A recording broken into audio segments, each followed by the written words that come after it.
Bonjour et bienvenue, on continue toujours avec les modules et aujourd'hui nous allons découvrir ensemble un module responsable des expressions régulières en Python. Allons-y!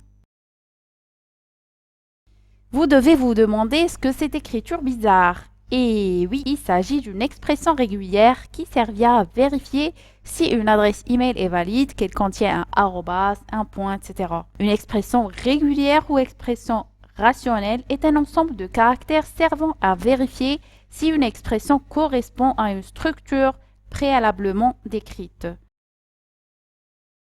Les expressions régulières s'utilisent dans des domaines divers et variés. En effet, on peut s'en servir pour des recherches de correspondance, le remplacement d'expressions, l'analyse de données, la validation de données et le changement de format.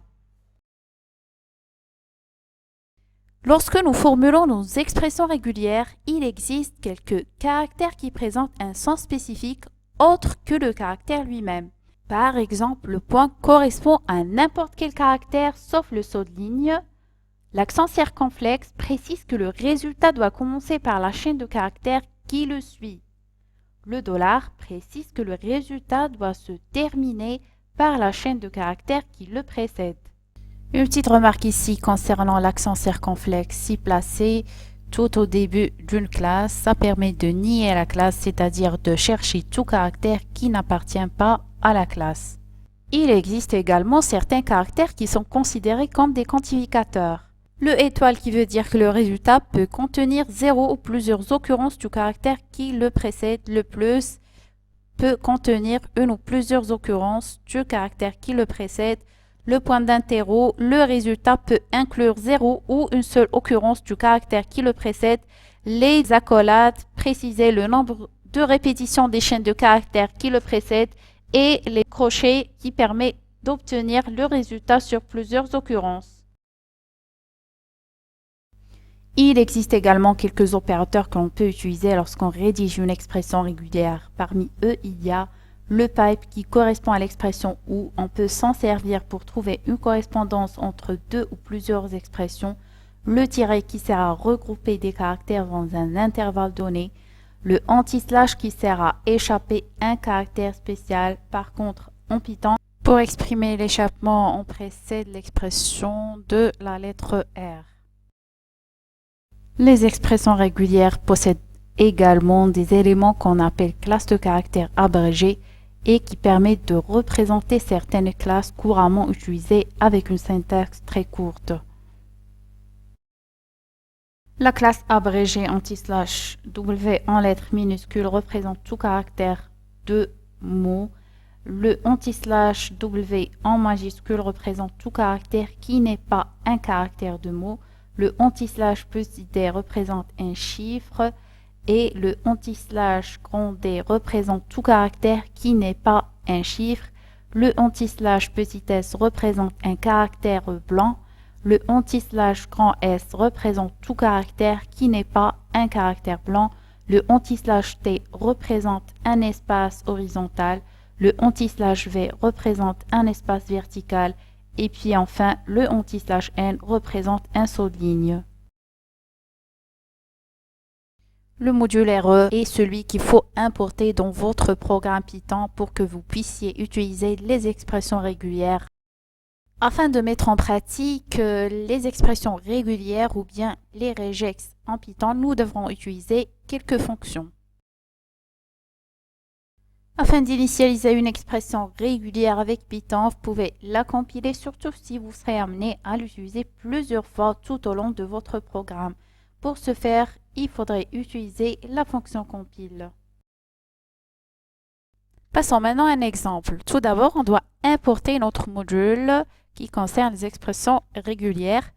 Ensuite, on va créer une variable que nous allons appeler expression. Nous allons créer une expression régulière, par exemple une suite de lettres en minuscules et le plus. C'est un métacaractère qui permet de dire qu'au moins nous devrons avoir un caractère. Et puis, on va essayer de compiler notre expression régulière à travers la fonction compile qui se trouve sur notre module. Et puis, nous allons récupérer l'objet de notre expression compilée sur une variable que nous choisissons de l'appeler expression compilée. À ce niveau, on pourra tester des correspondances de notre expression régulière avec différentes chaînes. La fonction match prend également un schéma de recherche en premier argument et une chaîne dans laquelle effectuer la recherche en deuxième argument et renvoie l'objet de correspondance trouvé. Si la chaîne ne correspond pas au motif, ça renvoie none. Donc ici, on va faire un exemple et on va appeler la fonction de notre module RE qui s'appelle match. En premier argument, nous allons mettre le schéma de recherche qui est l'expression compilée. Et puis en deuxième argument, nous devrons mettre la chaîne dans laquelle on effectue la recherche. Juste comme exemple, nous allons essayer de mettre une chaîne vide. Et puisque, comme vous voyez ici, le plus déjà nous interdit d'avoir une chaîne vide, donc au moins nous devrons avoir un caractère en minuscule. Du coup, l'objet de correspondance va être sur ce premier cas, ça va renvoyer un non. On va essayer de voir un deuxième cas là où nous avons des numéros. Nous allons mettre un 123, d'accord? Et puisque les numéros ne sont pas autorisés, ce deuxième cas va renvoyer un non. Et un troisième cas, nous allons commencer notre chaîne par une lettre majuscule. Et puisque les lettres majuscules ne sont pas autorisées, déjà, comme on a dit, la fonction match recherche la correspondance au début de la chaîne. Et puisque le début ne correspond pas à l'expression régulière, ça va renvoyer un non. Donc, juste le quatrième cas qui sera autorisé. Et puis, le deuxième cas, il suffit de commencer la chaîne par un numéro.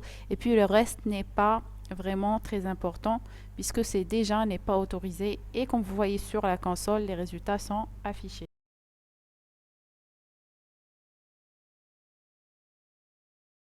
La fonction search permet d'analyser une chaîne passée en deuxième argument à la recherche du premier emplacement où l'expression régulière passée en premier argument trouve une correspondance et renvoie l'objet de correspondance trouvé ou non si aucune position dans la chaîne ne valide le motif. Alors ici, nous allons garder le même exemple et à la place de la fonction match, nous allons la remplacer par la fonction search. Le premier cas, c'est le même puisque la chaîne vide n'est pas acceptée dans tous les cas. C'est à cause du caractère plus. Et puis le deuxième cas, malgré que notre chaîne commence par un numéro qui n'est pas normalement accepté, mais puisque ici nous utilisons la fonction search, ça va étaler la recherche jusqu'à ce qu'elle coïncide les lettres en minuscules. C'est la même chose pour le troisième cas, malgré que notre chaîne commence par une lettre majuscule, il y a derrière des lettres minuscules qui vont être détectées. Et le quatrième cas, il est de toutes les façons accepté puisqu'il respecte notre expression régulière. Vous pouvez voir les résultats sont différents par rapport à la fonction match puisque, comme on a dit, la fonction match effectue la recherche juste au début de la chaîne. Par contre, la fonction search permet d'étaler la recherche sur toute la chaîne. La fonction findAll renvoie toutes les correspondances de l'expression régulière passée en premier argument dans la chaîne passée en deuxième argument sous forme d'une liste de chaînes. La chaîne est analysée de la gauche vers la droite et les correspondances sont renvoyées dans l'ordre où elles sont trouvées. Nous allons ici faire la même chose et garder le même exemple et essayons de faire un petit changement par rapport au deuxième cas. Nous allons rajouter un numéro 123 et tout le monde, on va mettre T en lettres majuscules et M en lettres majuscules pour voir qu'est-ce qui va se passer.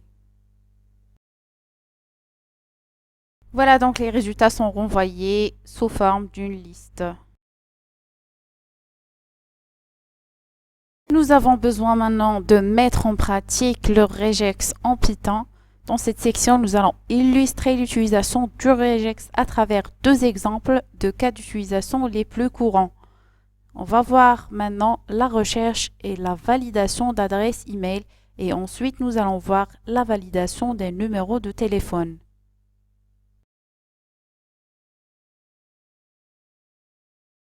Donc ici, on va écrire en commentaire donc le format à respecter par notre code. Donc essayons maintenant de créer le regex. On doit précéder cette chaîne par la lettre R. Si on veut que le symbole anti-slash reste simplement un anti-slash dans une chaîne, on peut utiliser une chaîne brute row string en préfixant le premier guillemet avec la lettre R. Maintenant, on va commencer la traduction. D'abord, on doit traduire ce qui se trouve avant le arrobasque. Ce sont des caractères alphanumériques qui doivent être un mélange de majuscules, minuscules, des numéros. Un point est toléré, un plus, un tiret, un underscore et puis un pourcentage. Donc ces caractères, voilà, on devrait avoir au moins un caractère et on va exprimer ça par un plus. Puis par la suite, on va mettre le arrobase et puis on va exprimer ce qui se trouve après le arrobase. C'est des caractères alphanumériques, majuscules, minuscules, des numéros. Et puis, on va tolérer ici un point et un tiret. Et bien sûr, on devrait au moins avoir un caractère. On va exprimer ça par un plus. Par la suite, on devrait ici mettre un point. Et pour lui donner un sens, on doit le précéder par un anti-slash du fait que l'anti-slash est utilisé par les expressions rationnelles pour donner un sens spécial à certains caractères normaux ou au contraire pour échapper le sens d'un caractère spécial. Et enfin, on va essayer d'exprimer l'extension de notre email qui va être soit en majuscule, soit en minuscule. On va exprimer ça par un pipe pour faire le choix. Et on devrait au moins avoir deux caractères au minimum. On va l'exprimer par des accolades et mettre un 2 et virgule. Donc voilà le format de notre regex que tous les emails doivent suivre. Donc on va essayer de créer une fonction afin de vérifier chaque email. Est-ce qu'il respecte ce format ou pas. Donc notre fonction s'appelle check et on va mettre comme paramètre, c'est l'email. On va essayer de tester f. Donc, on va faire appel à notre module RE et à la fonction match.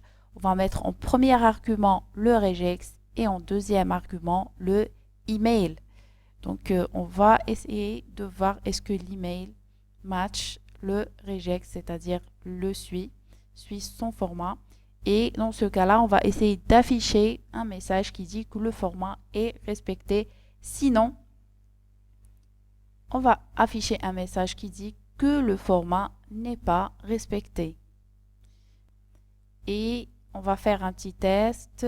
On va, pour faire appel à notre fonction, donc c'est check, qui doit avoir un argument qui est l'email.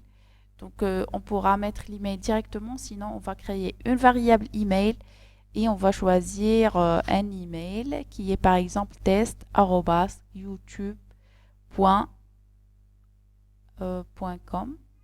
Puisque notre email respecte le format, donc on attend le message, le format est respecté.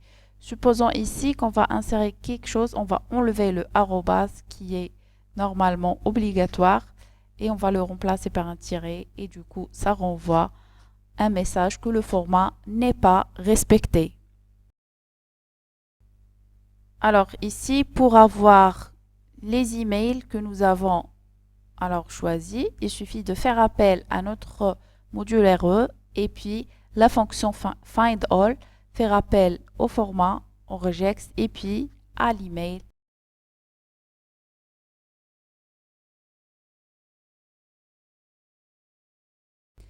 Dans cet exemple, notre expression régulière sera construite de telle façon à ce que l'expression doit contenir un 0 ou un plus 33 ou encore un double 0 33, c'est l'indicatif de France. et doit ensuite contenir un chiffre entre 1 et 9, suivi du reste du numéro, à savoir 8 chiffres compris entre 0 et 9. À l'aide de la fonction match, nous vérifions si le numéro dans la variable telle correspond bien à cette expression. Donc, on va juste essayer d'utiliser notre ancien code et le modifier de telle façon d'avoir à vérifier un numéro de téléphone.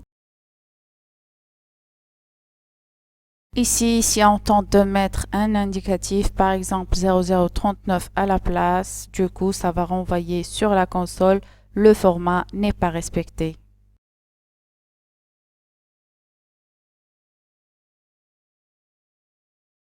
Il est possible d'utiliser les classes de caractères abrégées, le anti/t par exemple, qui permet de représenter un chiffre équivalent à 0,9.